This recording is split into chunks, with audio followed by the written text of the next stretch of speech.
Innover, financer, accompagner. La Caisse d'épargne de Midi-Pyrénées, partenaire des acteurs de l'économie. Jacques Léglise, bonjour. Bonjour. Vous êtes directeur général du CHU de Toulouse, un hôpital qui a un budget de 1,1 milliard à peu près, environ 230 000 hospitalisations par an, 660 000 consultations et près de 14 000 employés. Votre hôpital, votre CHU, vous avez placé l'innovation au cœur de votre projet d'ici à 2017. Comment cela va-t-il se concrétiser et en quoi l'innovation va-t-elle rentrer au cœur de la stratégie du CHU ? D'abord, c'est dans l'ADN des centres hospitaliers universitaires que d'innover. Pourquoi il y a des centres hospitaliers universitaires qui sont distingués en France des autres centres hospitaliers?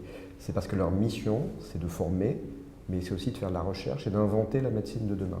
Donc, le cœur de l'ADN du centre hospitalier universitaire, partout en France, c'est l'innovation. Alors donc cette innovation, elle est présente encore une fois de bien des manières. Elle est présente à travers d'abord la dimension de la recherche, c'est la dimension la plus visible. Cette dimension de la recherche, nous essayons de nous réorganiser, puisque la recherche aujourd'hui, on ne peut plus la faire comme on la faisait autrefois. La recherche aujourd'hui demande beaucoup plus de moyens qu'autrefois, elle demande des coopérations avec des gens qui viennent d'horizons très divers. Donc pour organiser la recherche dans les années à venir, ce qu'on a prévu, c'est de réorganiser complètement le CHU en 6 grands instituts thématiques qui s'ajoutent à l'Institut du cancer qu'on a créé avec l'Institut Claudius Regaud et les établissements publics et privés de la région Midi-Pyrénées. Sur l'Oncopole, voilà. Et donc, outre cet Institut du cancer, nous allons créer 6 grands instituts thématiques. Cette année, on vient de lancer l'Institut Cardiomètre, qui est donc un institut qui regroupe toutes les équipes de recherche dans le domaine de la cardiologie et du métabolisme. On va lancer dans quelques semaines l'Institut Préservage, qui est l'institut qui regroupera tous les chercheurs dans le domaine du vieillissement, qui est une des deux grandes forces toulousaines. Et puis, d'ici la fin de l'année, un institut des handicaps, et puis 3 autres instituts l'année prochaine. Donc, première ligne de force, une restructuration de la recherche pour la rendre plus forte, plus visible, plus synergique, plus efficace. Deuxième idée, il s'agit de nous décloisonner, de nous ouvrir. Nous ouvrir d'abord aux autres sciences. Un des grands enjeux de la recherche aujourd'hui, c'est de marier la recherche clinique que font les médecins avec la recherche que font les autres. Fondamentale. La recherche fondamentale, bien entendu, mais les recherches des sciences dures. Vous avez aujourd'hui la recherche en mathématiques, la recherche en informatique, qui sont au cœur des problématiques qu'on va retrouver en matière de santé. Recherche mathématique parce qu'il faut faire des études sur des séries de plus en plus grandes pour essayer de comprendre le mécanisme d'un certain nombre de choses. Recherche en informatique parce que la question de la e-santé, des objets connectés, va être au cœur de l'organisation de la santé de demain. La question du big data aussi, avec l'accumulation des données. Bien sûr. Voilà, donc, deuxième idée, décloisonner vers les autres sciences en essayant de bâtir sur le modèle d'ailleurs de ce qu'on a fait sur l'Oncopole, puisque c'est ce qu'on fait sur l'Oncopole, en essayant de bâtir des alliances avec les chercheurs des autres thématiques que celles de la médecine. Il y a aussi, je crois, un rapprochement avec des startups.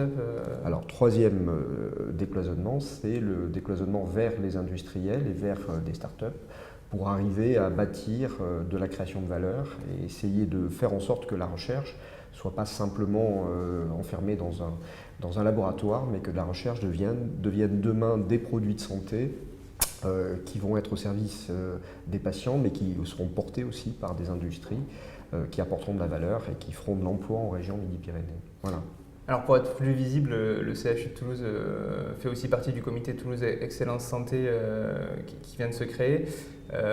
Quel est l'intérêt de cet outil Alors, je vais vous corriger. Le CHU, en tant que CHU, ne fait pas partie du comité. Ce sont des médecins du CHU qui se sont regroupés dans ce comité Toulouse Excellence Santé, avec d'ailleurs des médecins venant de tous horizons. Les médecins du CHU sont loin d'être majoritaires dans ce comité. Quel est l'intérêt de ce comité aujourd'hui pour la région Midi-Pyrénées ? Je crois qu'il y a un peu de débat dans comment on va organiser la région Midi-Pyrénées dans le futur. Et donc les médecins de Midi-Pyrénées ont souhaité à un moment donné essayer de faire l'état des lieux des forces de la région et de se mettre en situation de défendre auprès des pouvoirs publics leur position. Mais je pense que ça va au-delà de la défense, puisque ça, c'est pas toujours très intéressant, la défense. Mais il s'agit de construire quelque chose pour le futur, anticiper. Cette grande région peut être une force, car Montpellier a des forces qui sont importantes, qui peuvent être très complémentaires de celles de Toulouse.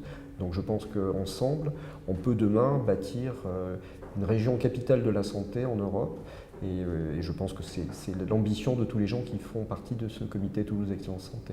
Et justement, cette grande région, c'est l'actualité. Pour terminer, comment le CHU s'y prépare à cette fusion des régions? Est-ce qu'il y a déjà des synergies qui sont mises en place avec le CHU de Montpellier ou d'autres? Alors vous savez, nous avons des coopérations avec Montpellier depuis très longtemps.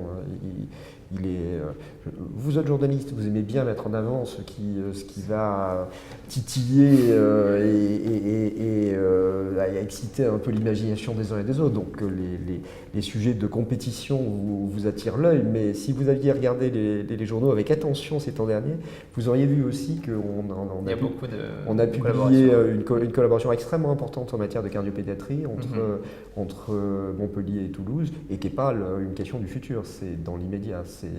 C'est en place, ça marche, et c'est au service des populations des deux métropoles. Écoutez, merci d'avoir répondu à mes questions, Jacques L'Église. Innover, financer, accompagner.